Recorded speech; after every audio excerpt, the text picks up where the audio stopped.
We start at 5 o'clock with the possibility of snow squalls. Don't let that picture fool you. We haven't had to think about too much snow lately with the recent mild temperatures, but the snow's coming back. Oh, yes. And we're going to look outside in Denver right now as we see nothing going on.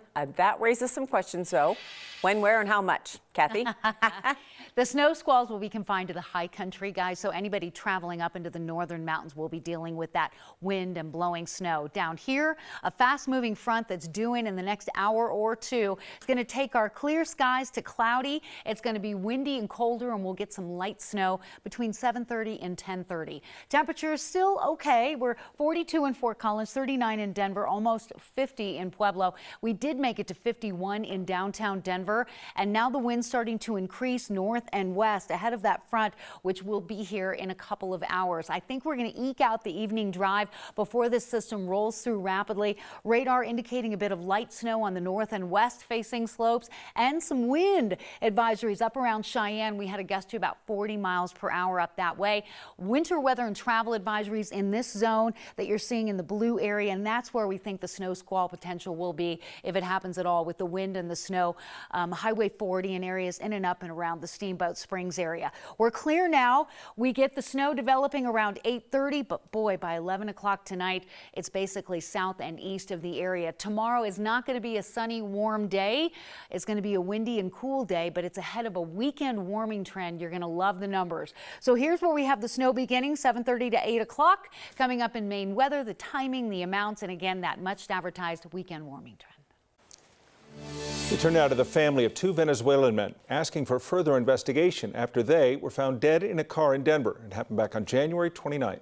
9 News reporter Angela McCall spoke with people that are close to the victims and given us a little bit more information here. Yeah, absolutely. The two families believe police haven't investigated enough after the two men were at a nightclub on Saturday and returned to one of the guys' apartments. In the morning, though, family reported one man, Michael, missing, only later to learn both were killed in a crash early that morning. No siento que me pueda quedar tranquila y pasar la página. Two people who were once strangers are bonded together by grief. Jureci Russo lost her cousin, Anthony Montañez. Ay, Dios. Era un excelente papi. Para mí es un ángel. Porque él, no te lo puedo describir lo especial que era con la gente. O sea, bello, noble, amable. Devastado. And Fabián Ibáñez lost his boyfriend. Porque ahorita tenía la idea de que no era él. It's hard to believe Michael Yosnel Romero Aranguren is gone. Una persona demasiado alegre, extrovertida. Todo era pura risa, era muy social. The two were in the same car when they crashed and were killed off East Alameda and South Dayton in Denver the morning of January 29th. The same morning, Fabián found the door to their apartment open. Porque me parece extraño cómo va a dejar las cosas de él aquí, sabiendo que siempre sale con su bolsito, su billetera, sus papeles, la llave de la casa. Y ese día se fue sin nada. Que incluso hasta dejó los zapatos aquí. Family feels like they were running from something. Todo me parece raro. Viéndolo yo de mi punto de vista, analizándolo. O sea, hay cosas que no me cuadran. They want police to review the street cameras to see if there's anything more. De ahí yo estoy dispuesta a ir hasta lo último por averiguar todo lo que pasó con mi primo. But for now, they'll rely on each other. Porque estamos viviendo el mismo dolor, el mismo duelo. Together, they share the same grief Sí, es lo que yo no entiendo. and hope to find the same answer. Ni para decir que, bueno, está... To be clear, these men are from Venezuela, but they are not part of the recent group of migrants that have come to Denver. Both Aurora PD and Denver PD are involved in the case, but both say that they do not have any reason to believe foul play is in this case. Still, though, the family is asking that if you saw anything out of the ordinary that day, that you do come forward. Yeah, because they really just have each other, right? And they're hoping to get this message out. Yeah, exactly that. One of the woman that you heard from, that her cousin, she lost her cousin, that's actually her only family member and relative here. And so, you know, it would just give them a lot of peace of mind to actually know what happened. And they just want to know whether there was no foul play or that if there was, they just want it to be clear. So maybe if somebody saw something, or like you said, cameras, okay. The mystery could be the hardest part. All right, thanks, Angeline. There are also still a lot of questions surrounding what led up to the shooting death of a 12-year-old boy in a stolen car in Denver on Sunday. Investigators say a man used an app to track his car, which had been stolen, to the Sun Valley neighborhood. And it was there that police say the shots were fired. 9 News reporter Luis De Leon explains what we do know so far. Denver police say this all started Sunday when they got a report of a car stolen from the 8300 block of Northfield Boulevard. The car's owner said he was using an app to track it and eventually saw it stopped all the way here in the Sun Valley neighborhood. Police line tape was still visible here on Wednesday. We're not sure what happens next exactly, but according to police, the car's owner approached his car and was, in part, quote, involved in an exchange of gunfire. After, police say a juvenile drove the stolen car. Here, a few blocks away on West 10th Avenue. That's where police found 12-year-old Elias Armstrong in the car, already injured from a gunshot. Police believe other people in the stolen car ran away. The 12-year-old was taken to the hospital, but did not make it. Police say the man who shot the boy talked to police, but has not been arrested as of Wednesday. We asked DPD who fired a gun first. They say it's still under investigation. We also asked whether or not the driver tracking their car called police and told them the actions that they were taking.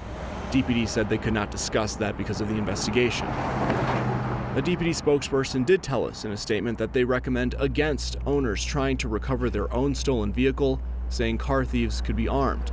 Instead, they say folks should provide any details to police, including the location of the vehicle if they can track it. Now, some community members in the Sun Valley neighborhood that I spoke to today did not want to go on camera, but they say that they feel the fact that a 12-year-old boy lost their life in this is heartbreaking, regardless of the circumstances. Denver City Councilwoman Jamie Torres also shared the same sentiment in a statement today. The Sun Valley neighborhood is in her district. Tom, ultimately, it's the district attorney's office who will decide if charges should be filed, which is standard. Thanks, Luis. There's a new information tonight as far as what led up to a Lakeside police officer shooting a shoplifting suspect yesterday. Police say that an officer found the suspect at a gas station on 44th Avenue, but then the suspect pulled out a box cutter and started to walk towards the officer. Police say that the officer backed away, drew his gun, and then told the man to stop, but he didn't.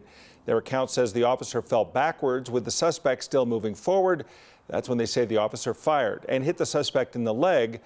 Then the suspect started to stab himself in the neck.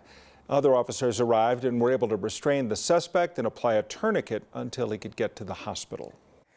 9 News has obtained video that reveals a crucial detail in a police shooting that was never mentioned in a press release. Nearly a week ago, a Littleton police officer fatally shot a man during a suspicious vehicle call. The agency claimed he crashed a motorcycle just before the incident. The video shows much more than just a crash.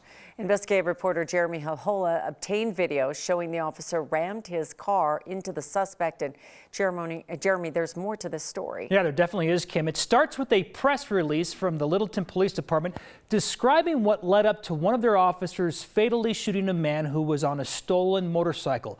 Let's take a look at that press release sent nearly a week ago. It says Stephen Poulsen was, quote, driving a motorcycle and crashed.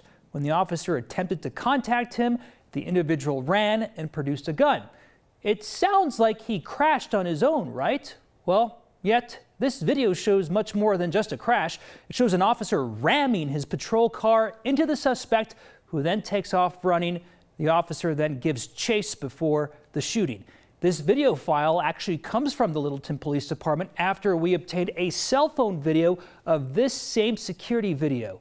They sent us this file this afternoon when we started asking questions about it. We asked police why they never initially said their officer rammed the suspect with his car.